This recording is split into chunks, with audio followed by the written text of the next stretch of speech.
सफिया के कीअं खत्म किया?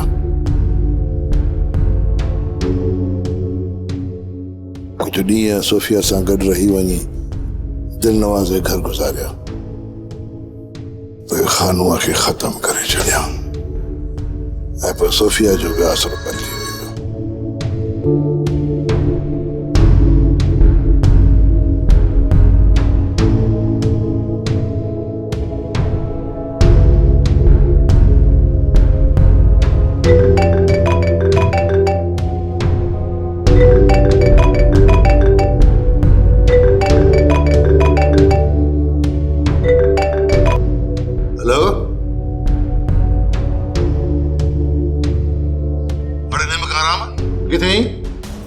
जल्दी रैस यामीन खान,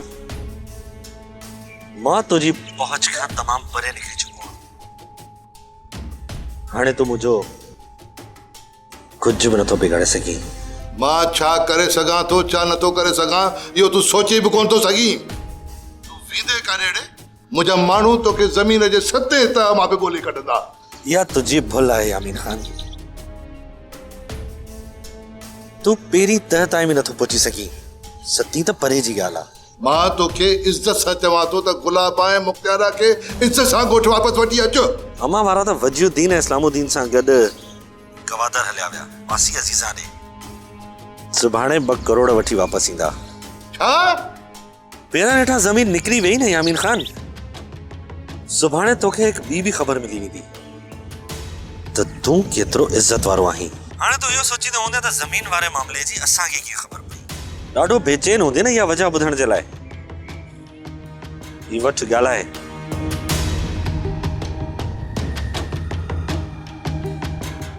छा ला तुंहिंजो?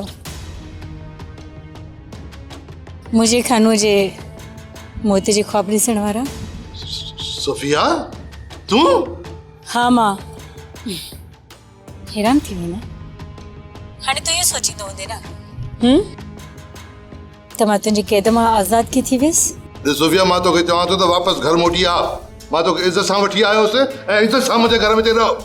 पंहिंजा कन खोले ॿुधी छॾ यामीन, असां ॿिन्हिनि मां कोई भी वापस न ईंदो। गुलाब जे निकाह अली सां थी वियो हुजे, हे तू कन खोले ॿुधी छॾ। असांजे घर ते पुलिस जो पहिरो आ, मता ग़लती करे पंहिंजा माण्हू मारे छॾे ऐं पोइ तोखे बि जेल जो मुंहुं न ॾिसणो पवे। ऐं बाक़ी ॻाल्हि यामीन, तोसां कोर्ट जे कटहरे में कंदसि। जेकॾहिं हिम्मत हुजे न यामीन, तू कोर्ट में साबित कजाए त तू केतिरो मुड़ुस माण्हू आ।